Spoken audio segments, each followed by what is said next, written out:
অ্যাস্ট্রোলজারের কাছে গেলে যদি সে অ্যাস্ট্রোলজি জানে, জ্যোতিষ সম্বন্ধে যদি তার আইডিয়া থাকে, অ্যাস্ট্রোলজিতে হয় হবে আর নয় হবে না। জ্যোতিষী যেদিন থেকে পাথরের ব্যবসায়ী হয়ে যাবে, সে জ্যোতিষ নিয়ে কথা বলতে পারবে না। বোকা যারা হচ্ছে, কেন মানুষ তো এখানে অ্যাস্ট্রোলজি মানে হচ্ছে পাথরের সার্টিফিকেট বারকোড সমেত আছে।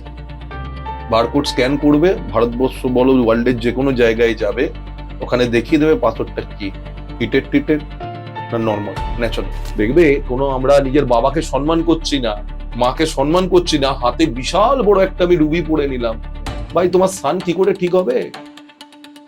বাবাকে সম্মান না করলে সূর্য পীড়িত এমনি হবে, মাকে সম্মান না করলে চন্দ্র পীড়িত এমনি হবে, নিজের হাজবেন্ডকে সম্মান না করলে মঙ্গল এমনি পীড়িত হয়ে যাবে, আবার নিজের ওয়াইফকে সম্মান না করলে ভেনাস পীড়িত হবে।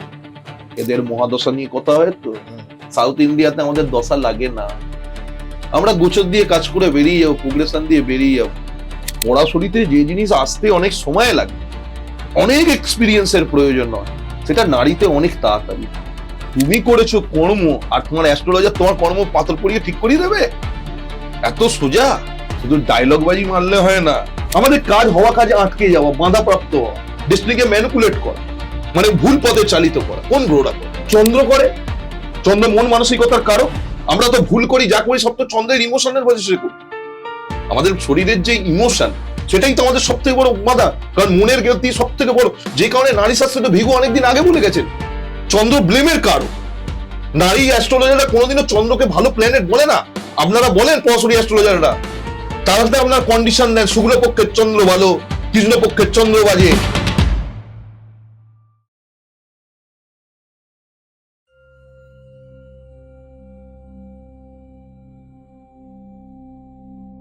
গোসাই ঠাকুরের আড্ডায় আপনাদের আরো একবার স্বাগত। আপনারা জানেন গোসাই ঠাকুর প্রত্যেক সপ্তাহে নতুন নতুন অতিথির সাথে নতুন নতুন বিষয় নিয়ে আসে আপনাদের সামনে। আজকে আমরা যাকে পেয়েছি তিনি গোসাই ঠাকুরের আড্ডায় প্রথম কিন্তু একেবারেই নয়। তার লাস্ট ভিডিওটাতে আপনারা প্রচুর কমেন্ট করেছেন, কিউরিওসিটি দেখিয়েছেন, তাই আজকে গোসাই ঠাকুরের আড্ডায় আরো একবার সায়ন সেন। দাদা, ওয়েলকাম টু গোসাই ঠাকুরের আড্ডা। ভালো আছো? ভালো আছি দাদা। আজকের এপিসোডটা শুরু করব যে প্রশ্নটা দিয়ে, সেটা হচ্ছে জন্মছক কি ভবিষ্যৎ বলে নাকি ভবিষ্যতের সম্ভাবনা বলে? সবার প্রথম হচ্ছে জন্মছক কি আগে জানতে হবে। সম্ভাবনা গল্পতে আমি আসছি পরে। যখন একটা বাচ্চা জন্মাচ্ছে, ঠিক আছে, সেই টাইমে মহাকাশে প্ল্যানেটরা কে কোন রাশিতে রয়েছে, সেইটাই হচ্ছে তার জন্মের ছক বা তার স্ক্রিনশট লাইফের ফার্স্ট। নেক্সট হচ্ছে জন্মের ছক আমাদের ভারতবর্ষে সাধারণত 3 ধরনের ইউজ করা হয়। একটা সাউথ ইন্ডিয়ান চ্যাট আছে, একটা নর্থ ইন্ডিয়ান চ্যাট আছে, আর একটা তোমার ইস্ট ইন্ডিয়ান চ্যাটও আছে। তার মধ্যে এবার দেখো, জন্মের ছক তো একটাই, এটাকে কখনো চেঞ্জ করা যায় না। আর যে জন্মের ছকের তুমি কথা বলছো, জন্মের ছক একটা মানে হচ্ছে, এখানে আমি D1 এর কথা বলছি বা লগ্ন কুণ্ডলীর কথা বলছি। পড়াশোনাতে লগ্ন কুণ্ডলী বলে। এবার মনে করো কারোর জন্মের ছক নেই, তারও প্রত্যেকটা অ্যান্সার দেয়া যায় প্রশ্নে, খোরালি শাস্ত্র মতে। ঠিক আছে, এইবার আসছো তুমি সম্ভাবনার কথায়। অ্যাস্ট্রোলজিতে আমি অন্তত এটা বিশ্বাস করি, অ্যাস্ট্রোলজিতে মেবি বলে কোনো অপশন নেই। অ্যাস্ট্রোলজারের কাছে গেলে যদি সে অ্যাস্ট্রোলজি জানে, জ্যোতিষ সম্বন্ধে যদি তার আইডিয়া থাকে, অ্যাস্ট্রোলজিতে হয় হবে আর নয় হবে না। যদি না হয় তার মানে না, হ্যাঁ মানে হবে। যারা ভাবে যে আমি জ্যোতিষের কাছে গেলাম, এই পাথরটা পড়বো, জ্যোতিষীয় শিওর নয়, এই পাথরটা দেখুন পড়ে কি কাজ, দেখুন পড়ে নয়, হবে বলে দিতে হবে। ম্যাক্সিমাম জায়গায় কি পাথরই লাগবে এমন তো কোনো ব্যাপার নেই। বহু রকমের কার্মিক রেমেডিস আছে, সেগুলো মানুষ করতে পারে, কারণ সবাইকার পাথর কেনার সামর্থ্য নেই পৃথিবীতে। আর পাথর যদি অরিজিনাল না হয়, তাহলে ওই কম পয়সার পাথর পরে কোনো কাজও হবে না। তার থেকে ওইটুকুনি পয়সাও কিন্তু অনেকের ক্ষেত্রে অনেকটা বড় জিনিস। যেমন আমি তোমাকে উদাহরণস্বরূপ বলতে পারি, একটা ভালো পোখরাজ কিনতে গেলে যদি শ্রীলঙ্কা মাইন্সের পোখরাজ হয়, কম করে তার বাজেট হওয়া উচিত 5 ক্যারেটেরই যদি পড়ে 2.5-3 লক্ষ টাকা। তাহলে এটা সবার পক্ষে তো অ্যাফোর্ড করা সম্ভব নয়। আপনারা কি করছেন, এই জ্যোতিষীগুলোর ফাঁদে পড়ছেন। এরা শ্রীলঙ্কার যে পোখরাজটার দাম 3 লাখ টাকা, সেটা তো 50,000 টাকা বিক্রি দেবে আপনাকে, বিক্রি করবে কি করে? তাহলে নিশ্চয়ই কিছু গড়বড় আছে। ওই যে মাইন্সের যে পোখরাজ গুলো তৈরি হচ্ছে, সেই পার্টিকুলার পোখরাজটা কাটিং করার পর যে ছাঁট মালগুলো বেরিয়ে যায়, সেই ছাঁট মালগুলো ল্যাবরেটরিতে আসে, এসে তার কালার দিয়ে হিটিং করা হয়। হিটিং ট্রিটমেন্ট করে হিটেড অ্যান্ড ট্রিটেড পাথর মানুষকে বিক্রি করা হচ্ছে। সেই পাথরটা কাজ করবে কি? করবে না। পাথরের ভেতরে একটা জৈবিক গঠন থাকে, অর্গানিক এলিমেন্টস থাকে। আর্ধেক লোক জানেই না পোখরাজের ভেতর কি আছে। সাদা পোখরাজও হয়। আচ্ছা। এবং পাথরের ভেতরে ন্যাচারাল ইনক্লুশন থাকে। এবং পাথরের সার্টিফিকেট বারকোড সমেত আসে। বারকোড স্ক্যান করবে, ভারতবর্ষ বলো ওয়ার্ল্ডের যে কোনো জায়গায় যাবে, ওখানে দেখিয়ে দেবে পাথরটা কি, হিটেড ট্রিটেড না নর্মাল ন্যাচারাল, পুরোটা লেখা থাকে, পুরোটা লেখা থাকবে। ওই জন্যই তো আইজিআই সার্টিফিকেট বা জিএসআই সার্টিফিকেটের এত দাম। জিএসআই করাতে গেলে বর্তমানে বোধহয় 1,500 টাকা লাগে, আর আইজিআই তে 18,000 টাকা লাগে। এবার যে 3 লক্ষ টাকা এফোর্ড করবে, তার তো উচিত আগে সেই পাথরটা জেনে দিলেন সেটা পড়ার। আর পোখরাজ তো শুধু পড়লেই হলো না, পোখরাজ আবার সোনা দিয়ে পড়তে হবে। So expensive. সবার পক্ষে যার আছে তার অসুবিধা নেই, যার নেই তাকেও তো অনেক কিছু দেয়া যায়। বলতে চাই না এখানে কি কি দেয়া যেতে পারে, মানে এর অল্টারনেটিভ আছে, অনেক ভালো জিনিস আছে এবং সেটা অরিজিনাল টপ কোয়ালিটির জিনিস। আচ্ছা, কিন্তু টোপাজ নয়, আবারও বলে দিই, টোপাজ বা সেট্রিন নয়। আচ্ছা।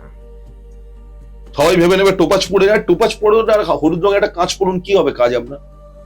জ্যোতিষী বলে যে পোখরাজ পড়তে পাচ্ছেন না, তাহলে আমি সেখানে আপনাদের একটা রেমেডি বলে দিচ্ছি, সেটাই করুন। যখন পয়সা নেই, বৃহস্পতির বস্তু কি? চানা ডাল, ছোলার ডাল।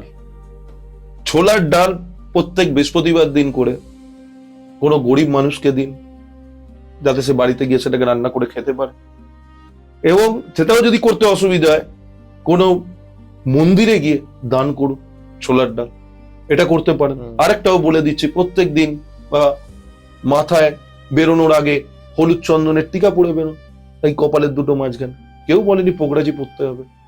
দেখো, কার্মিক রেমেডি জোর অনেক, কিন্তু তোমার কর্ম কতটা এটা তোমাকে বুঝতে হবে, যে তুমি কিরকম কর্ম করেছো, তোমার পাস্ট লাইফে কি করেছো, কতটা ডেপথের মধ্যে আছো নেই। যাদের দেখবে রেমেডি, কার্মিক রেমেডি, তাদেরকে খুব তাড়াতাড়ি ফল দেয়, যারা ফলের আশা করে কার্মিক রেমেডি করে না। রেমেডি কথার অর্থ উপায়, কিন্তু কার্মিক রেমেডি কথার অর্থ উপায় নয়। কার্মিক রেমেডি কথার অর্থ প্রায়শ্চিত্তকরণ। আচ্ছা, দেখবে কোনো আমরা নিজের বাবাকে সম্মান করছি না, মাকে সম্মান করছি না, হাতে বিশাল বড় একটা আমি রুবি পরে নিলাম, ভাই তোমার স্থান কি করে ঠিক হবে? বাবাকে সম্মান না করলে সূর্য পীড়িত এমনি হবে, মাকে সম্মান না করলে চন্দ্র পীড়িত এমনি হবে, নিজের হাজবেন্ডকে সম্মান না করলে মঙ্গল এমনি পীড়িত হয়ে যাবে, আবার নিজের ওয়াইফকে সম্মান না করলে ভেনাস পীড়িত হবে। তো সম্মান তুমি রিলেশনকে দিচ্ছ, কারণ প্রত্যেকটা গ্রোথ একটা একটা রিলেশনকে বোঝায়, ডিফাইন করে। তো সেই জিনিসটা যতক্ষণ না আসছে, লক্ষগুট টাকার গাদাগুচ্ছের পাথর পরেও কিছু হবে না। এবং তাতে কে কি কমেন্টে লিখলো আমার তাতে কিচ্ছু এসে যায় না। পাথর দিয়ে ভাগ্য পরিবর্তন করা যায় না লোকের। যারা বলে এই কথা তারা মিথ্যে কথা বলে। পাথরটা হচ্ছে একটা কালার ট্রিটমেন্ট, ওড়াতে যে কালারটার বেশি পাওয়ার দেওয়া, কাউকে কোন প্ল্যানেটকে পাওয়ার দেওয়ার জন্য পাথর দেওয়া হয়। অনেককে বলতে শুনেছি, তোমার চ্যানেলেও বলেছে, আরো অন্যান্য পডকাস্ট চ্যানেল, পাথর ভাগ্য ঘুরিয়ে দিতে হবে। ওনাকে চ্যালেঞ্জ সহকারে বললাম, পাথর ভাগ্য ঘোরায় না। ওনার কোনো মানে এই বিষয়টা নিয়ে আইডিয়াই নেই। কারণ জিমোলজির কাজ কি? ওটা তো একটা অর্গানিক ট্রিটমেন্ট হচ্ছে একটা মানুষের। জ্যোতিষী যেদিন থেকে পাথরের ব্যবসায়ী হয়ে যাবে, সে জ্যোতিষ নিয়ে কথা বলতে পারবে না।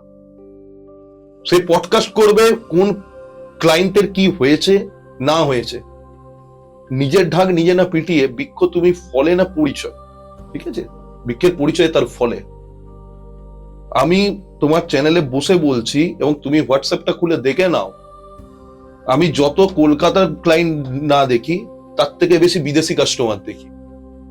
কেউ বোকা নয়, বোকা যারা হচ্ছে কেন, মানুষ তো এখানে অ্যাস্ট্রোলজি মানে হচ্ছে পাথর। 4টে অ্যাস্ট্রোলজি নিয়ে কথা বলতে বলো, ওই শুধু কালসর্প, মঙ্গল, মাঙ্গলিক এইগুলো ছেড়ে না অ্যাস্ট্রোলজি টপ কোয়ালিটির বলো কিছু কন্টেন্ট দিতে, মানুষ যেখান থেকে কিছু শিখতে পারে, এসে কিছু রেমেডি দিতে যেখান থেকে মানুষের উপকারে লাগে। তুমি দেখেছো আমি কালসর্পের 12টা কালসর্পের প্রত্যেকটা কালসর্পকে আমি ডিফাইন করেছি এবং 12টা কালসর্পের কি রেমেডি আছে আমি দিয়েছি। সমাজের প্রতি জ্যোতিষীদেরও অনেক রেসপন্সিবিলিটি আছে, তার দায়বদ্ধতা তো একটা থেকেই যায়। আচ্ছা, তুমি পূর্বজন্মের কথা বললে, এখানে আমি একটা তোমায় প্রশ্ন করি, সেটা হচ্ছে যে জন্মছক কি পূর্বজন্মের রিপোর্ট কার্ড? একদম একদম পূর্বজন্মের রিপোর্ট কার্ড। সবার প্রথম জানতে হবে শনি কে। এখানে 2টো প্ল্যানেট আমাকে বুঝিয়ে দেবে আমি পূর্বজন্মে কি করেছি। Only 2 planets. নারী শাস্ত্রে সূর্যকে বলা হয় আত্মার কারক। আমার যে আত্মাটা, এটা তো শরীর, এর ভেতরে তো প্রত্যেকের মধ্যে পরমাত্মার যে অংশ আত্মা প্রত্যেকের শরীরে বিদ্যমান, প্রত্যেকের তনুতে বিদ্যমান। তো এই শরীরে যে আত্মা, এই আত্মার কারককে সূর্য। সূর্যই তো আমাদেরকে পালছে বেসিক্যালি। আজকে জীবের সত্তা সূর্য আছে বলে জীবের সত্তা আছে, এবং প্রকাশেরও উনি অধিকর্তা, লাইট। সূর্যদেব হচ্ছে আত্মার কারক, শনিদেব হচ্ছে তোমার কর্মের কারক, কর্মকতার অর্থাৎ কর্মা। আর আমি বারবার বলি, দেখবে আমার আগের অনেক পডকাস্টে আমি বলছি কর্মা ইজ দ্য বীজ। সবার আগে তাহলে আমাকে জানতে হবে আমার আত্মাটা কোন লোক থেকে এসছে। আমি যে জীবাত্মা, আমাকে জ্যোতিষীর কাছে যেতে হবে না। আমার পডকাস্টটা ভালো করে শুনে নিজেদের ছকগুলো নিয়ে বসুন এবং দেখুন যে আপনার ক্যারেক্টারের সাথে সেটা কতটা ডেপথ আপনাকে দিয়ে রেখেছে। তো প্রথমে দেখো, যে ঘরেতে বা যে রাশিতে আপনার জন্মছকে শনি মহারাজ বসে আছেন, ঠিক সেই ঘরের আগের ঘর মানে দ্বাদশ ভাব, অথবা সেই ঘরের যেখানে শনি মহারাজ আছে তার আগের পেছনের ঘরটা তো দ্বাদশ হলো, আগের ঘরটা কি হবে?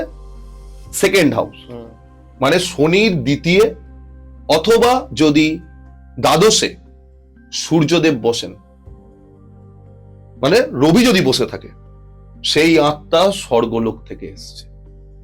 ফার্স্ট, সেই আত্মা স্বর্গলোক থেকে এসছে, স্বর্গসুখ ভোগ করে এসছে। এদের ক্যারেক্টার কিরকম হয়?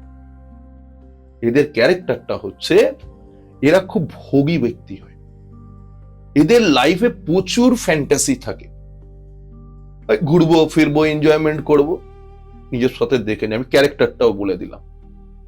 তার মানে স্বর্গলোকে কিছু এমন কাজ করেছিল, তার জন্য পৃথিবী লোকে আসতে হয়েছে। তাহলে যারা ভোগী হবে, কার্মিক বন্ধনে তো শনি তাকে ছাড়বে না। বোঝা গেল? এটা গেল স্বর্গলোকের কথা। এইবার যদি কারোর শনি মহারাজ যেখানে বসে আছে, যে রাশিতে বসে আছে, তার থেকে তৃতীয় রাশি অথবা একাদশ রাশিতে যদি সূর্যদেব অবস্থান করেন, সেই ধরনের জাতকের আত্মা নিজের পিতৃলোক থেকে এসছে, মানে কি অ্যানসিস্টার মেটাভার্স থেকে এসছে। ঠিক আছে? আয়াম বলে যাকে, ভালো বাংলায় আয়ামও বলা যেতে পারে। পিতৃলোক থেকে এসছে। তাহলে কেন এসছে? ফাংশনটা কি তার পিতৃরা থাকা যে অপূর্ণ কাজগুলো, সেই পারপাসে তার এই আত্মার জন্ম হয়েছে। বোঝা গেল? তৃতীয়, অনেকের দেখবে পৃথিবী লোক থেকেই জন্ম হয়, অন্য হয়তো জনিতে ছিল, পৃথিবী লোকেই ছিল। অন্য জনি মানে কোনো জীব জানোয়ার, কোনো পাখি হতেই পারে, বা তার পৃথিবী লোকে মানুষই ছিল, সেটাও হতে পারে। তো এই সম্পর্কটা দেখার জন্য তোমাকে দেখতে হবে যাদের শনি মহারাজ যে রাশিতে বসে আছে, সেখান থেকে পঞ্চম ভাব অথবা নবম ভাবে যদি সূর্যদেব থাকে, মানে সূর্য যদি রবি অবস্থান করে, তারা পৃথিবী লোকের বাসিন্দা। তারা পৃথিবী লোকে এসছে, পৃথিবী লোকেরই ছিল, তার ওটা কর্মার সাইকেল চলছে, struggle struggle struggle struggle struggle. এইবার যে আত্মাটা, মনে করো যেখানে শনি শনি যে জায়গাতে রাশিতে বসছে তার থেকে ষষ্ঠে অথবা অষ্টম ভাবে যদি সূর্যদেব বসেন, ঠিক আছে, তাহলে কি হবে? তাহলে সেই ধরনের আত্মা পাতাল লোক থেকে এসছে, খুব ভয়ঙ্কর ধরনের ব্যক্তি এরা, যাদের এরা প্রচন্ড মিস্টিরিয়াস, হাসতে হাসতে কখন ছুরি মেরে দেবে তুমি বুঝতেও পারবে না, এবং তাদের মধ্যে তামসিক প্রবৃত্তিটা খুব বেশি, এক্সট্রা সেক্সুয়াল আর্জেস। দেখে নিন আপনারা, আত্মার ক্যারেক্টার বলা যায়, পারপাস বলা যায়, ঠিক চার্ট সেইভাবে চার্ট দেখে ডিটেলসে বলা যায়, কিন্তু চার্ট দেখতেই জানতে হবে। এইবার কোন আত্মার আর জন্ম হবে না বা শেষ জন্ম, ও এটাও থাকে? এটাও থাকে। আচ্ছা, এটা কিরকম বল? যে রাশিতে শনি বসেছে সেই রাশিতে যদি সূর্য বসে, নাম্বার 1। দ্বিতীয়, শনি যে রাশিতে রয়েছে তার থেকে চতুর্থ, সপ্তম এবং দশম ঘরে যদি সূর্যদেব থাকে, সেই আত্মার এই জন্মটা লাস্ট জন্ম। এবং যেহেতু সেই এই মেটাভার্সে তার লাস্ট জন্ম, আবারও মেনশন করে দিচ্ছি, এই মেটাভার্স একদম স্ক্রিপচারে আছে। এরপরের যে গল্পটা বলবো মেটাভার্সের গল্পটা বলে দেবো, কারণ অনেক এখানে মহা সব পঙ্গা পণ্ডিত আছে, তারা বলবে যে মেটাভার্সটা আবার কি। মেটাভার্সের প্রমাণ আমি দিয়ে দিচ্ছি, মেটাভার্স আছে কি নেই তার প্রমাণটা আমি দিয়ে দিচ্ছি। দুটো গল্প বলবো। প্রথম হচ্ছে, এবং এটা আজকের তৈরি নয়, এটা অনেক দিনের তৈরি, তাদের এই আয়ামে জন্ম কমপ্লিট হয়ে যাবে, তাহলে শনি কি করবে? তার লাইফকে স্ট্রাগলে ভরিয়ে দেবে।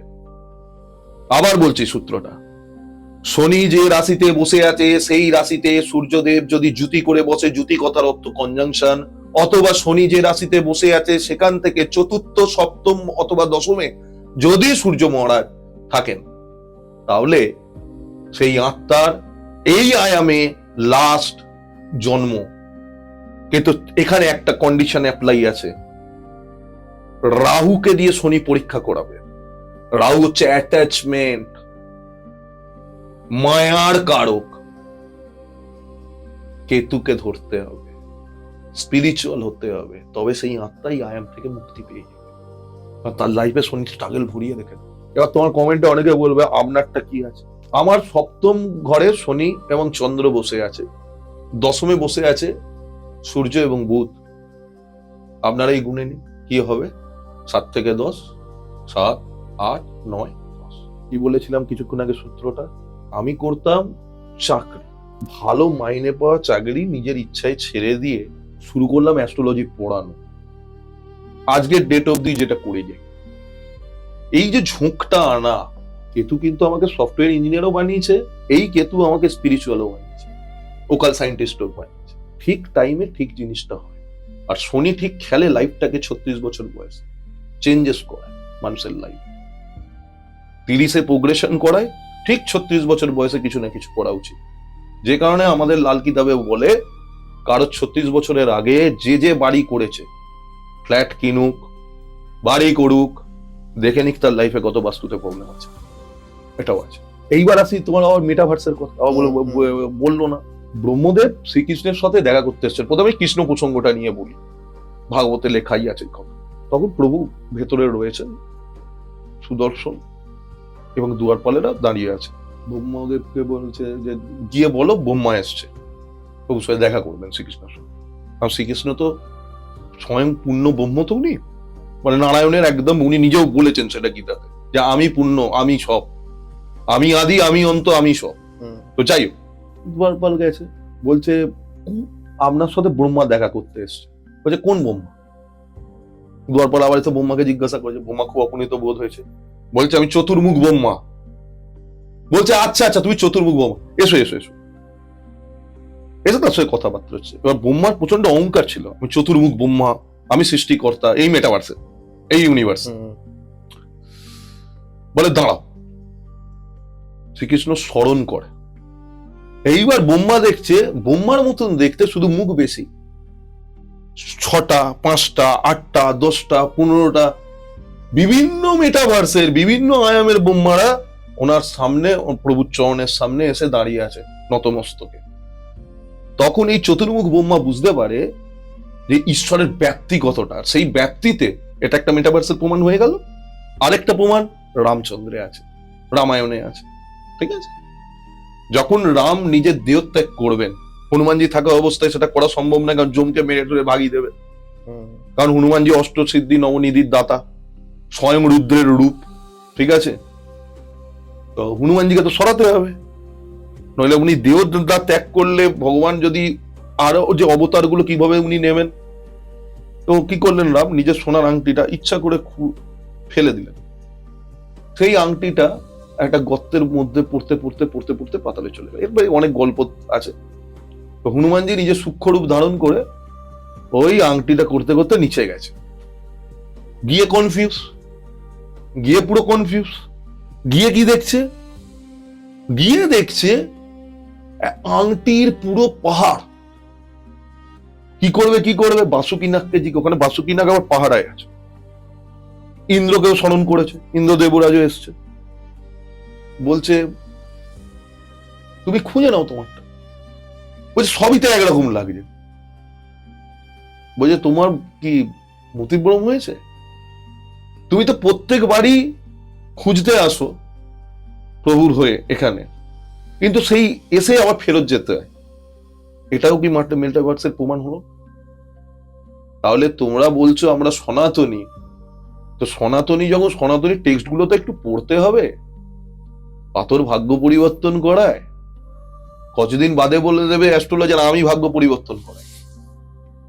এইসব অ্যাস্ট্রোলজারদের প্রবলেম হচ্ছে এরা কিন্তু ভালো অ্যাস্ট্রোলজার, বাট একটা অ্যাস্ট্রোলজারের যখনই একটা ছকের দিকে না মাইন্ডটা গিয়ে কটা পাথর বেচতে পারবো এই নলেজটা হয়ে যায় না, তার মধ্যে থেকে না আস্তে আস্তে অ্যাস্ট্রোলজির বিষয়বস্তুটা কমতে থাকে। তখন সে হয়ে যায় পুরোপুরি কমার্শিয়াল। আমি শনির অ্যাস্ট্রোলজার, আমি রাহুর অ্যাস্ট্রোলজার নই। আমি স্লো যাই, ঠিক আছে, আমি দিনে 2 জনকে দেখি, 3 জনকে দেখি, তারা দিনে ওই টাইমে কম করে 15-16 জনকে দেখি। আমি এই প্রশ্নটা তোমাকে করতাম যে স্ক্রিনে তো তোমার নাম্বার যাচ্ছে, এই নাম্বারে আমাদের দর্শকরা যদি যোগাযোগ করে তার কি প্রসিডিওর ওই একটাই ভাই, কল করো বা হোয়াটসঅ্যাপ করো। কল করলে থেকে হোয়াটসঅ্যাপ করলে বেশি সুবিধা হয়, কারণ হোয়াটসঅ্যাপে আপনি জেনে নিতে পারবেন আমার ফিস কত আমি নিই। তারপরে যদি আপনার ইচ্ছা হয় আপনি কন্ট্যাক্ট করবেন যে হ্যাঁ, কারণ হোয়াটসঅ্যাপেতেই আজকালকার ডেটে বেশি, মানে তোমাকে আগে বুকিং করি, আমাকে অ্যাডভান্স বুকিং করে আসতে হবে। কারণ আমি 2-3 জনকে দেখি, আমার 1-1.5 ঘন্টা সময় লাগে একটা কুণ্ডলী দেখতে। তো সুতরাং আমার সেক্ষেত্রে সময়টা লাগাটা স্বাভাবিক। আচ্ছা দাদা, কোন গ্রহ সব থেকে বেশি ভুল বোঝাবুঝির কারণ, শনি, রাহু না কেতু? সবার প্রথম এটা বলতে গেলে তোমার চ্যানেলে অনেকবার বলেছি, জ্যোতিষীদের বোমা হচ্ছে শনি, রাহু, কেতু, আর একটা বড় বোমা হচ্ছে মঙ্গল। ওটা তো অ্যাটম বোম। কিন্তু মেদিনী শাস্ত্রে মঙ্গল বিস্ফোরণের কারক, কিন্তু এটা কিন্তু সবাই জানে। মেদিনী অ্যাস্ট্রোলজিতে বা মুন্ডেন অ্যাস্ট্রোলজিতে মঙ্গল হচ্ছে বিস্ফোরণের কারক। 25শে জুন 2025 আমার চ্যানেলে আছে, আমি তোমাকে দেখিয়েও ছিলাম। আমি একটা প্রেডিকশন করেছিলাম যে ইরানের যিনি পূর্ব রাষ্ট্রপতি ছিলেন খামেনি, উনি কিরু না কিরু যুদ্ধেতে মারা যাবে। হ্যাঁ, এটা আমাদের ভিডিওতেও আছে, ঠিক আছে, এবং আমার ইউটিউবেও আছে। ডেট অফ আপলোডটা দেখে নিতে পারে তারা গিয়ে আমার চ্যানেলের নাম হচ্ছে astroseven.online। এইখানে তোমাকে বুঝতে হবে গ্রহ, তুমি বললে বদনাম, কেতু, শনি না রাহু। রাহু কি মায়ের কারক, কেতু কি স্পিরিচুয়ালিটির কারক বা বিচ্ছেদের কারক বা মুখ্যের কারক, আর শনি কি কর্মের কারক। দেখো বাবা, যিনি কর্মের কারক উনি কিভাবে খারাপ হবে? সেই জন্য নারীতে প্ল্যানেটকে 3টে ভাগে ভাগ করেছে: ডেস্টিনি প্রমোটার, ডেস্টিনি ম্যানিপুলেটর, আর ডেস্টিনি অবস্ট্রাক্টর। নিজের ভাগ্যকে প্রমোট করে যে গ্রহগুলো, সেই গ্রহগুলো হচ্ছে সবার প্রথম যে গ্রহ ভাগ্যোদয় করে মানুষের লাইফে, তিনি হচ্ছেন শনি মহারাজ। শনি, সূর্য, শুক্র, বৃহস্পতি এবং বুধ কন্ডিশনাল, এরা হচ্ছে ডেস্টিনি প্রমোটার প্ল্যানেট। তাই এদের দশাটা মানুষদের ভালো যায়, ঠিক আছে। এদের মহাদশা নিয়ে কথা হয় তো, সাউথ ইন্ডিয়াতে আমাদের দশা লাগে না, আমরা গোচর দিয়ে কাজ করে বেরিয়ে যাবো, প্রোগ্রেশন দিয়ে বেরিয়ে যাবো। আমার কাছে যারা শেখে তাদেরকে আমি যেদিনকে 10টা ক্লাস হয়ে যায়, মনে করো 5টা ক্লাস করে হয়তো 5টা প্রেডিকশন করছে একই বিষয়ে, যেই 10টা হয়ে যাবে ওটা বেড়ে 20 হয়ে যাবে, যেদিনকে 30টা ক্লাস হয়ে যাবে ওটা বেড়ে 40 হয়ে যাবে। একটা প্ল্যানেট নিয়ে প্রেডিকশন চেঞ্জ হয়ে থাকবে। নারী স্বাস্থ্যটাই এরা। পড়াশোনাতে যে জিনিস আসতে অনেক সময় লাগে, অনেক এক্সপিরিয়েন্সের প্রয়োজন হয়, সেটা নারীতে অনেক তাড়াতাড়ি হয়। দেখো না এখন মার্কেটে চলছে ভিগু নন্দী নারী। ভিগু নন্দী নারী ছাড়াও অনেক নারী আছে, চন্দ্রকলা নারী আছে, মীনা নারী আছে, ধ্রুবনা আছে, শুক্র নারী আছে। তো ব্যাপার হলো ভিগু নন্দী নারী একটা নারীর ব্রাঞ্চ, তাতেই কলকাতাতে ফেটে যাচ্ছে সরাসরি অ্যাস্ট্রোলজারদের। কি করে বলছে? আরে বলবে না, নারীকে কি বলা হয়? The light of the divine sages. সপ্ত ঋষি, ভিগু, অগস্ত্য, তাদের যে দূরদৃষ্টি, তার প্রকাশই হচ্ছে নারী। এইবার ডেস্টিনি প্রমোটার হয়ে গেল তো শনি তো আসছে না ভাই তোমার ক্ষেত্রে, কিন্তু ওই নামে বদনাম ভাই। কর্মের দেবতা না, তুমি করেছো আগের জন্মে রেপ ভাই। তুমি কাউকে তার ইচ্ছার বিরুদ্ধে গিয়ে তার সাথে তুমি পরকিয়া বা এতে লিপ্ত হয়েছো, ঠিক আছে? তার ইচ্ছার বিরুদ্ধে, রেপ কথার অর্থ তো তাই। তোমাকে এই জন্মে যদি শনি ভগবান হয়তো সেই জন্মে কাঠখানারি দিয়ে বেরিয়ে গেছো, তোমার প্রভাব দেখিয়ে, তোমার ক্ষমতা দেখিয়ে হয়তো সাইজ হয়ে কেটে পড়েছো, শনি তো ছাড়বে না। শনিকে তো নিজের কর্মের তো ফল দিতে হবে। এই জন্মে তুমি কিছুই করলে না, হয়তো রেপ কেসে ফেঁসে তোমাকে জেল খাটিয়ে। তুমি শুধু দেখছো এই জন্মটা, আগে কি করেছো সেটা দেখলে না। তাহলে তুমি করেছো কর্ম, আর তোমার অ্যাস্ট্রোলজার তোমার কর্ম পাথর পড়িয়ে ঠিক করিয়ে দেবে? এত সোজা, এত সোজা? শুধু ডায়লগ বাজি মারলে হয় না, আপনি প্রপার বলুন না যে আপনি অ্যাস্ট্রোলজির যে বিষয় নিয়ে বলুন। আপনি কি জানেন না ভিগুকে মাতা পার্বতীকে অভিশাপ দিয়েছিলেন?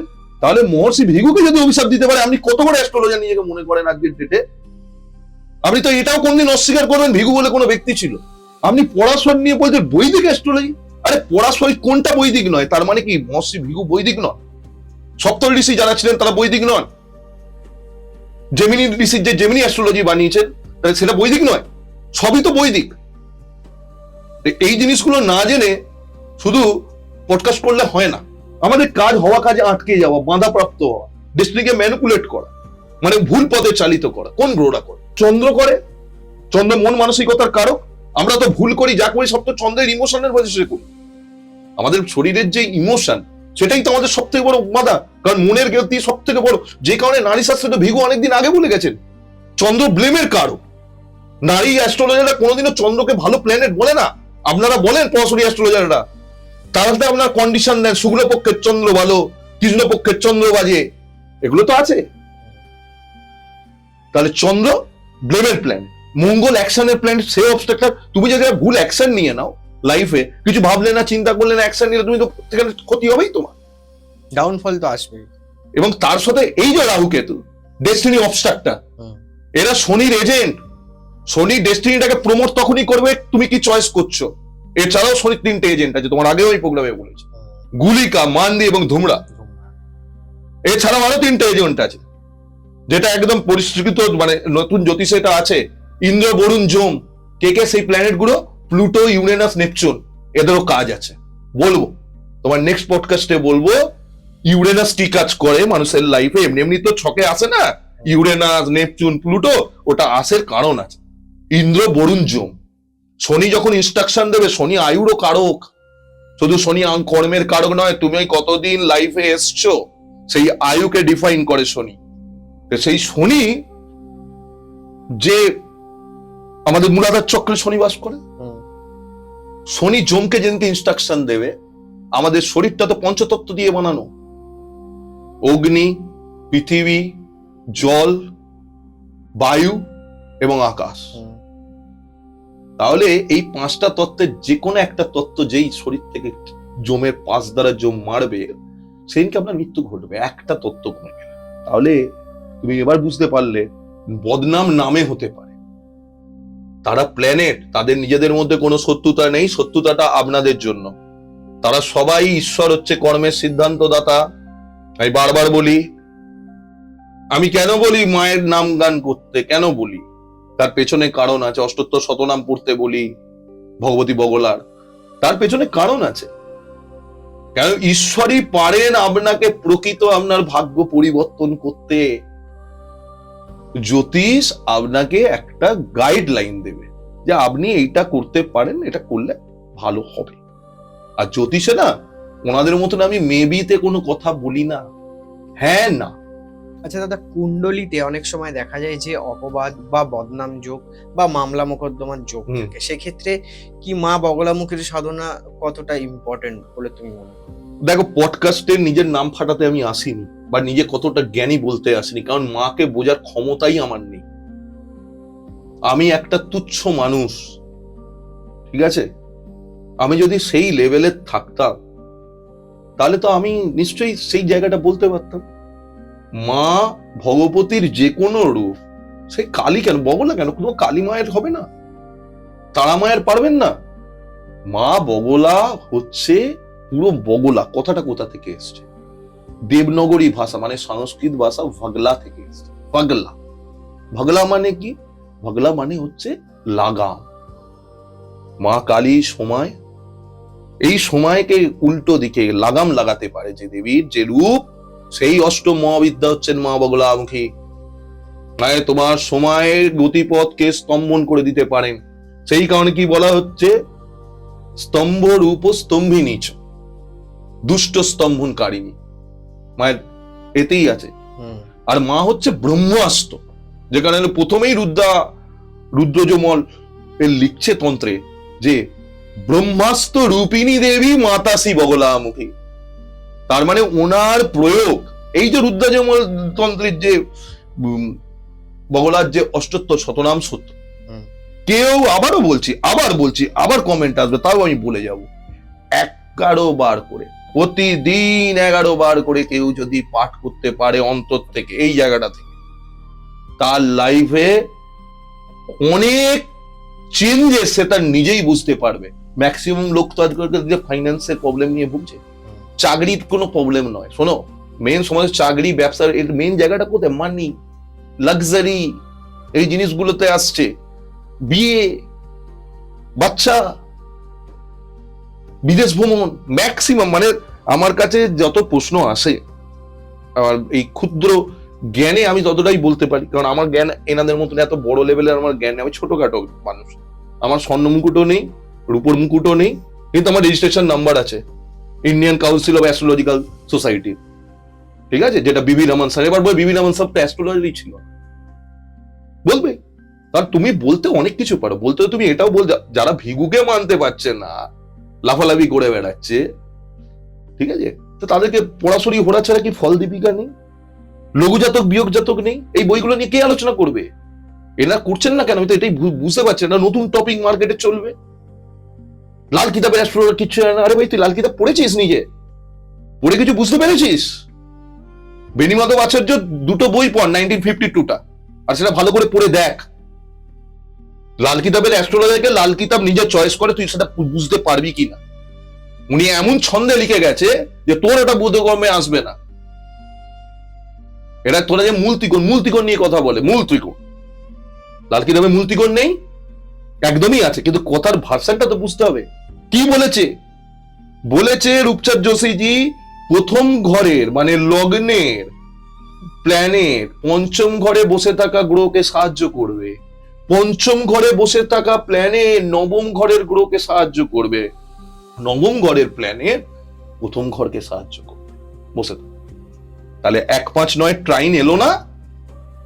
মূর্খের দল, অ্যাস্ট্রোলজি নিয়ে কোনো কিছু জানে না, লেগে যাচ্ছে 10টার মধ্যে 4টে। তুমি যদি 8টা পাথর পড়াও লোককে, তোমার তো লাগবেই ভাই। আর মানুষও বোকা, দৌড়চ্ছে। আচ্ছা, এই বুধ গ্রহের সাথে মা বগলামুখীকে নিয়ে একটা মত প্রচার আছে, মানে কি বুধ গ্রহ? হ্যাঁ, বুধের সাথে মা বগলার একটা কানেকশন নিয়ে অনেকেই অনেক কথা বলে। বুধের সাথে মা বগলার, দেখো বুধ তো হচ্ছে বাক শক্তি, তো হ্যাঁ, বেসিক্যালি মা বগলার কাছে 9টা প্ল্যানেটই একদম বসে আছে। হ্যাঁ, বুধের কিন্তু ইষ্টদেবী হচ্ছে মা চণ্ডী, মানে ভগবতী দুর্গা, আচ্ছা আচ্ছা, ঠিক আছে। আর বুধের সাথে মায়ের যে কোনো রূপেই কোনো গ্রহটা তো উঠবে না, মাকে যে ধরে নেবে একবার, মা যার মাথার উপর নিজের আশীর্বাদ রাখবে, তাকে কোন গ্রহ পীড়া দেবে বাবা? সেটাও রুদ্রাজমলে তোমার লেখা। আর আমি রুদ্রাই বলবো, আমি রুদ্রজমল বলবো না। আমার টিচাররা, আমার গুরুরা সাউথ ইন্ডিয়ান, আমি বলবো না। আমার যেটা পরম্পরা সেটাতেই আমি থাকবো। বুঝা গেল? তোমরা বলো ভাই, তোমরা বাংলায় বলো না রুদ্রজমল করো, আমার তো অসুবিধা নেই, আমরা রুদ্রাই উচ্চারণ করব। সাউথ ইন্ডিয়ান একটা পুরোহিত পুজো করবে তোমার সামনে, আর নর্থ ইন্ডিয়ার একটা পুরোহিত পুজো করবে, কার পুজোটা ভালো লাগবে নিজে দেখে বলে দেবে। কতটা দেবনগরী ভাষার উপরে তাদের স্ট্রং দক্ষতা আছে, অর্ধেক পুরো করতে করতে পুজো করে। আর সেম জিনিস আজকালের দিনে ফেকদারি তান্ত্রিক গুলো করে। শ্মশানের মধ্যে জোরে ঢাক বাজবে, 10-15টা লোককে নিয়ে বসে গেল, নিজেরাই বলছে, নিজের পডকাস্টে নিজেই বলছে তন্ত্র গুহ্যবিদ্যা। যখন গুহ্যবিদ্যা ভাই, তো তুই ভাই পডকাস্টে তোর পেছনে ব্যাকগ্রাউন্ডে ওটা কি চলছে? তুই বলছিস গুহ্যবিদ্যা, তুই বলছিস কাল সুদূর আমেরিকার লোককে আমি এই কাজ করেছি, মায়ের এই প্রয়োগ করেছি, করেছে দেখো আমার ফিডব্যাক কি দিচ্ছে। গুহ্যবিদ্যা অন্য লোকের লাইফটা, পার্সোনাল লাইফটা পাবলিক, তার ছবি তুই দেখাচ্ছিস কেন? সে তো তোর কাছে গেছে কিছু উপকার পেতে। আর গুহ্যবিদ্যা তোদের কেন কাজ হয় না তারপর বলতো মানুষের? মা না এইসব সব বিজনেসটা পছন্দ করে না। মায়ের কাছে ছেলে যখন জন্মায় বা একটা মেয়ে যখন জন্মায়, ল্যাংটো, মানে মনের থেকে ল্যাংটো হতে, অন্তর থেকে, তবে গিয়ে মা তোমার ডাকটা শুনবে। যখন ভালো থাকবো তখন ম্যাক্সিমাম টাইম নারী সঙ্গ এবং গাড়ি চড়ে ঘুরে বেড়াবো আর পয়সা দুহাতে ওড়াবো, তখন মায়ের নাম মনে পড়বে না, বাবার নাম মনে পড়বে না। আর যেই একটা ডাউনফল আসবে, মা আমার সাথে কেন এরম হলো? কটা গরিব মানুষকে খাইয়েছো লাইফে? আবার অনেকে আছে, অনেকে খাইয়ে আবার ছবি তোলে। আরে দান করছিস, ছবি তুলবি কেন? দানের থেকে বড় পুণ্য নেই। এই যে ছবিটা তুলে ফেসবুকে ছাড়লি, তোর সেইখানেই তোর পুণ্য অর্জনটা নষ্ট হয়ে গেল। আমি তারাপীঠ মন্দিরে গেলে আমি ভোগের অর্ডার দিই, কোনো ছবি নেই, কিচ্ছু নেই। ওই 2 থালা ভোগ যে আসে মহাপ্রসাদ, সেই প্রসাদের আমি হয়তো 2টো দানা ওখান থেকে তুলে খেলাম, বাদ বাকিটা যারা বসে থাকে সবাইকে দিই, কিন্তু কোনোদিনও কোনো ছবি তুলি না। আমি মাঝে মাঝেই ভূতনাথ বাবার মন্দিরে যাই লোক খাওয়াতে, কতজনকে খাওয়াই কিচ্ছু বলবো না, কোনোদিনও ছবি তুলবো না, ফেসবুকে পোস্ট করব। আমি মুম্বাইতে প্রত্যেক অমাবস্যার দিন আমার একটা সংস্থা আছে, তারা অন্ধ মানুষদেরকে 1 মাসের পুরো সামগ্রী দেয়, তাদের সাথেও আমি যুক্ত। প্রত্যেক অমাবস্যায় যত অন্ধ আছে তাদেরকে গাড়ি করে আনা হয় থানেতে, তারা লাইন দিয়ে, এটা এই যে ব্যাপারগুলো, এই যে দান কখনো কাকে করছি, কতটা করছি, এগুলো বলা উচিত না, এগুলো দেখানো উচিত না। তোমাকে তো তোর প্রশ্নের উত্তর, কেউ এতে ফেঁসে গেছে, কেউ মামলা মোকদ্দমায় ফেঁসে গেছে, মা ভগবতী ভোগ লাগে তো বলে দে, এরা বাড়িয়ে দিয়েছে মামলা মোকদ্দমার দেবী। আরে ভগবতী সবের দেবী রে, ওনার কাছে তুমি এই যে অষ্টোত্তর শতনামে আছে কি মায়ের 108টা নাম, সেখানে তো পরিষ্কার বলছে যে যিনি তারা, তিনি কালী, তিনি সরস্বতী, তিনি বগলা, তিনি ধূমাবতী, তিনি ছিন্নমস্তা, তিনি ষোড়শী। তো বলছে তো রে ভাই, এইটা পাঠ করলে মা খারাপ করে দেবে? কোথাকার ননসেন্স এগুলো। কিন্তু তুমি আগের বারও এটা বলেছিলে, অনেকেই কমেন্ট করেছিল যে বাড়িতে এইসব পাঠ করা যায় না। বাড়িতে পাঠ করা যায় না, কোথায় যায়? মন্দিরে যায় তো মন্দিরে গিয়ে পাঠ করবে। নিজের লাইফ যদি ঠিক করতে হয়, ভগবানকে তুমি কি দিতে পেরেছো? ভগবান কি তোমার ওই ভালো ফুলের মালা নেবার জন্য বসে আছে?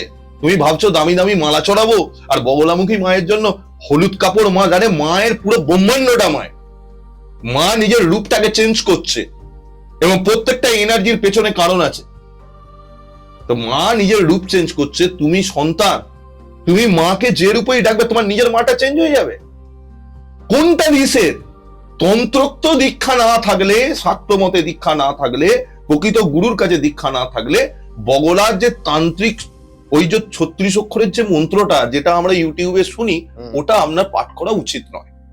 আচ্ছা, আপনার গুরুহীন, আপনার গুরু বুঝবে আপনাকে কত অক্ষরের দীক্ষা দেবে। সেটা 1 অক্ষরী মন্ত্র হতে পারে, সেটা 4 অক্ষরী হতে পারে, সেটা নবাক্ষরী হতে পারে, যেমন মা বগলার 1 সহস্র মন্ত্র আছে, 1 সহস্র মানে 1000-এর বেশি মন্ত্র আছে। অনেকে এটাই জানে না লক্ষ্মী প্রাপ্তিতেও মা বগলার কাজ আছে। কেন? ওই তোমাদের ভাষায় রুদ্রজামল তন্ত্রে 108 78 শতনাম সূত্রেই বলছে ধনাধক্ষা ধনেশী চ ধর্মদাতা ধনদা ধনা। তাহলে ধনের অধ্যক্ষা উনি যতক্ষণ না বলবেন মা লক্ষ্মী তোমার খুলবেন। তোমরা ভুল করতে পারো, তোমরা পড়াশোনা নেই তোমাদের, তোমরা ভণ্ড লোকেদের কাছে যাবে, গিয়ে ঠকবে, ঠকে তুমি চারিদিকে সুইচ ছড়িয়ে দিতে হবে। শোনো, আরেকটা বড় জিনিস বলি, এটা আমি অন্য চ্যানেলেও বলেছি। যখন পুজো করবে না, অন্তরটাকে শান্ত রাখবে। উপোস মা পছন্দ করেন না, পুজো নেন না। পেট ভর্তি করে পুজো করতে বসবে, যোগ করতে বসবে, পেট ভর্তি করে, যাতে তোমার মনের মধ্যে শুধুমাত্র ওই যে 2-3 ঘন্টা পুজোটা করবে, যেন পেটে খাবারটা থাকে। তোমার ওই খাবারটা কখন পুজোটা শেষ হবে আর আমি গান্ডে পিন্ডে গিলবো, এই জিনিসটা করবে না। মায়ের কাছে মাকে মায়ের মতন ডাকতে হবে, তবে মা দেবে। মা বলেনি তুই আমায় ডেলি বসে পুজো কর, যেন প্রত্যেকটা শ্বাস প্রশ্বাসে সবসময় মা চলে, তবে মা তোমাকে দেখবে। তুমি নিজে কি দিচ্ছ? আরে মা তো তোমাকে, তুমি যদি পুজো নাও করো তাও তোমায় দিক, তুমি তারই জিনিস তাকে দিচ্ছ। এই মালাটা তো এই পৃথিবীতে তৈরি হয়েছে, যে মালাটা তুমি দিচ্ছ সেই ওই পৃথিবীটা তো উনি জন্ম দিয়েছে, উনি তো পরম প্রকৃতি। তাহলে তুমি কাকে কি দেবে? তুমি যে মিষ্টিটা তৈরি করছো সেই দুধটারও জন্ম দিয়েছেন উনি, সেই দুধ থেকে ছানা তৈরি হয়েছে, সেই ছানা থেকে মিষ্টি তৈরি হয়েছে। তুমি যে ফলটা তাকে অর্পণ করছো সেটা এই পৃথিবীতে উনিই দিয়েছে। বোকা গাদাদের মতন কথা বললে হয় না। আর একটা বড় জিনিস, যেমন একটা উকিল কোর্টের বাইরে গ্রাউন্ড পরে ঘোরে না, একটা ডাক্তার হসপিটাল বা নার্সিংহোমের বাইরে তারা অ্যাফ্রন পরে ঘোরে না, তেমনি একটা তান্ত্রিকেরও উচিত নয় বা মায়ের সাধকের উচিত নয় যে কোনো পডকাস্টে নিজের মতন গিয়ে নিজের ভালো করে মাথায় তিলক। আরে যখন তুমি কর্মে বসবে সেই টাইমে করবে না, তুমি যখন বসছো না কর্মে সেই টাইমে তুমি করবে। এগুলোই হচ্ছে ফেকদারি। অরিজিনাল ফেকদারি হচ্ছে না। যারা কাজ করবে গুপ্তভাবে করবে। আমি অনেক কাজ করি, কটা আমার ছাড়া আছে, একটা ইউটিউবে আমার কোনোদিনও ছাড়া নেই, নিজের চ্যানেলেও ছাড়ি না, কোনোদিনও কোনো পডকাস্টে আমাকে যেমন অন্য জায়গায় রিকোয়েস্ট করছে আপনি দুটো কাজের ভিডিওটা দিন না, আমি বললাম না, আমার ভিডিও আমি বানাইও না, আমি তুলিও না, বানাতে নেই, সোজা কথা বানাতে নেই। গুরুর নির্দেশ ছাড়া এখন সব ম্যাক্সিমাম ফেকদারি গুরু, বাচ্চা ছেলেরা গুরু, বাচ্চা ছেলেরা। গুরু ধান্দাটা ভালো না? ভালো ইনকাম আছে, ভালো ইনকাম, বাবা। পূর্ণাভিষেক 30,000, রাজ্যাভিষেক 51,000 থেকে 1 লাখ। তন্ত্রের তো 3টে মত আছে, দেবীর যে দশমহাবিদ্যা, দশমহাবিদ্যার 3টে মত আছে। যারা নিরামিষ ভোজী, যারা আমিষ ভক্ষণ করেন না, জৈনদেরও কথা বলছে, ওরা তো রসুন পেঁয়াজও খায় না, মানে যারা একদম নিরামিষ ভোজী তারা সাত্ত্বিক দীক্ষা নেবে তন্ত্রের, ঠিক আছে? যারা একটু ওই ননভেজ খায় তাদেরকে রাজসিক দীক্ষা দিতে হয়। আবার রাজসিকের সাথে তারা আবার ননভেজের সাথে যারা একটু মদ্য সেবন করেন তাদেরকে তামসিক দীক্ষা দিতে হয়। কথা তো অনেক বলে সব, ঠিক আছে? কামাখ্যা সিদ্ধ, সিদ্ধ, হ্যাঁ সিদ্ধ, বড় বড় পোস্টার, কামাখ্যা সিদ্ধ, তারপরে হচ্ছে তারাপীঠ সিদ্ধ। কি করে এরা লিখতে পারে আমি এটাই বুঝতে পারি না। এই যে শতকিয়া, লোককে বান মারা, কারোর ক্ষতি করা, কাউকে স্তম্ভন করা, এগুলো করো না। কখন তুমি মারবে? যখন তোমার মৃত্যু উপস্থিত, মানে শত্রু প্রবল, তখন তুমি শতকিয়ার পড়ে। এরা পয়সার বিনিময়। এই যে মানুষগুলো, শোন, পেট চালান করা খুব ইজি, বুঝেছিস? মানুষের ক্ষতির কাজটা করা খুব ইজি। একটা মানুষকে ক্ষতির মুখ থেকে ফিরিয়ে আনাটা হচ্ছে একটা মানুষের কর্তব্য, একটা তান্ত্রিকের কর্তব্য। এরা তান্ত্রিক বলে? তনের মধ্যে যে অভ্যন্তরীণ চেতনার যে বিকাশ এদের হয়নি কোনো। এরা মাকে নিয়ে ব্যবসা করেছে, মানুষের যে উইক পয়েন্ট সেই জায়গাটাকে ধরে এরা ব্যবসা করে। কারোর ক্ষতি করে কেউ কোনো দিয়ে বড় হতে পারে না। আর সব আরে তন্ত্র কি কোনো ইউনিভার্সিটিতে শেখায় না। তন্ত্র পড়ার আগে না তন্ত্র কি তোর মনের আভ্যন্তরীণ চেতনার বিকাশই ঘটলো না। তুই একটা মানুষ হয়ে আরেকটা মানুষকে ক্ষতি করছিস, তাও তোর এই শর্ট এনার্জি নিয়ে তো তোকে মাপ ছাড়বে? রুদ্র যা বলে, কারণ আবার বলে দিচ্ছি, রুদ্র যেমন বলে যে 108 অষ্টোত্তর শতনাম মা বগলার আছে, তারারও দেবীরও তো আছে, মা কালীরও আছে। আপনারা অষ্টোত্তর শতনাম পড়ুন। আপনি বাড়িতে মা কালীর ছবি রাখেন, দক্ষিণা কালিকার, আপনি বাড়িতে মা তারার ছবি রাখেন, তাহলে তারা কি মহাবিদ্যা নয়? এই 10 মহাবিদ্যার কি তারা দেবী নয়? আপনার সবসময় প্রবলেমটা হয় ধূমাবতী, ছিন্নবস্তা, ষোড়শী, মাতঙ্গী, বগলা এদেরকে নিয়ে। আপনারা নিজেরা ভাবুন জিনিসগুলো। আপনার মা আপনাকে জন্ম দিয়েছেন, উনি সবার মা, উনি এই ব্রহ্মাণ্ডের মা। ওনার কাছে কিছু চাওয়ার আপনার দরকার নেই। আপনি ওনাকে শুধু এইটুকুনি বলুন যে মা, আমি যদি কোনো পাপ করে থাকি, আমি তো পূর্ব জন্মতে আমার কিছু ভুলে গেছি, আমি তো জানি না। আর আমি এটা নিয়েও তোকে বলছি, তুই পূর্বজন্মের কথাটা বললি বল, যে আমি পাপ করেছি, আমি তো জানি না, আমি ভুলে গেছি, আমি তো জাতিস্বর নই। যদি কোনো পাপ করে থাকি আমাকে মার্জনা করো, এবং যা আমার তার জন্য শাস্তি হয় তুমি আমাকে দিও, এবং তার সাথে যতটা আমার পুণ্য ছিল কি ছিল না সেটাও জানি না, যেটার আমি উপযুক্ত মা, সেইটুকুনিটা তুমি আমাকে প্রদান করো। এইভাবে মায়ের কাছে গিয়ে বলতে হবে। মা গাড়ি চাই, গাড়িটা যেন পেয়ে যাই, তারাপীঠে পড়াস করে একটা বড় ভোগ ছড়িয়ে দিল। তন্ত্রের মাধ্যমে মানুষের উপকার করার জন্য তন্ত্র শাস্ত্রের জন্ম হয়েছে, অপকার করার জন্য নয়। এখন তো উল্টোটা হয়ে গেছে। হয়ে গেছে, মানুষ বুঝবে, সেটা বিচার মানুষ করবে। এবার তোকে আসি, তুই জানিস বাচ্চা যখন কারো মায়ের গর্ভে থাকে, জন্মনার আগে অবধি সেই যোগ্যটা জন্ম নিয়েছে, তার প্রত্যেকটা ভিশন কিন্তু ক্লিয়ার, পুরো ভিশন ক্লিয়ার বাচ্চাটা। সে জানে আমাকে এই এই ডিট ছিল, আমি এই এই ডেপ্ট করে এসেছি কর্মে, এইগুলো আমাকে ঠিক করতে হবে, এই করতে হবে। এইবার ভগবান বিষ্ণু কাজটা করবে যোগমায়াকে দিয়ে, মানে রাহুকে দিয়ে। প্রথমে বাচ্চার নর্মাল ডেলিভারিতে মাথা বেরোয়, এই থটটা হচ্ছে কেতু, মাথাটা হচ্ছে রাহুর। তাহলে তোকে এবার ভগবান বিষ্ণু কি বলবে, যে জন্মের টাইমটা আসবে, ওখানে একটা রিসেট বাটন মারবে, ফাঁকা আসবে। ওই রিসেটটা যেই মারবে তুই সব ভুলে যাবি। এইবার তোর মায়ের সংসারে তোকে ফেললো, তোর কিন্তু মনে ছিল সব, পেটে থাকা অবস্থায় মায়ের পেটে তোর মনে ছিল, বুঝতে পেরেছ? সেই রিসেটটা মেরে দিল, তুই সব ভুলে গেলে। আবার মৃত্যুর আগে ঠিক তুই এই জন্মের কি কি করলি সেটাও তোর মনে থাকবে, তুই দেখতে পাবি যে আমি এই জিনিসটা পুরো একদম মৃত্যুর 5 মিনিট আগে তোর মানে শৈশব থেকে তোর মৃত্যুর আগের মুহূর্ত পর্যন্ত তুই কি কি কাজ করেছিস তোকে সব দেখিয়ে দেবে, ইউটিউবের পুরো একদম এইচডি ভিডিওর মতো। পরে তোর মৃত্যু হবে। আত্মা কখনো নষ্ট হয় না, আত্মা এক আয়াম থেকে অন্য আয়ামে যায়, এক মেটাভার্স থেকে অন্য মেটাভার্সে যায়। ঠিক আছে, কর্ম করতে হয়, ভাগ্য তখনই তার সঙ্গদান করে। আমি কাউকে বললাম আমি নিটের এক্সাম দিয়েছি, আমি পড়বো না, আমার ডাক্তার হওয়া লেখা আছে, যে তোমাকে পড়তে হবে। আমাদের সময় একদম শেষের দিকে, তবে শেষ করার আগে তোমাকে শেষ যে প্রশ্নটা করবো সেটা হচ্ছে যে বগলামুখী সাধনা বা দেবী বগলার পুজো করা কি কুণ্ডলিতে থাকা অশুভ প্রভাবকে কমাতে পারে? সবকিছু করতে পারে মহামায়া, মহামায়া সবকিছু করতে পারে। প্রপার লোকের যে অরিজিনাল ভক্ত তারকে দেখতে হবে মানুষকে। প্রকৃত গুরু তোমাকে অন্ধকার থেকে আলোর দিশা দেখাবে, গুরু কথার অর্থতেই তাই থাকে। কিন্তু গুরুর কাছে যেতে হবে। গুরু কথার অর্থ কি? গু কথার অর্থ অন্ধকার, রু কথার অর্থ লাইট।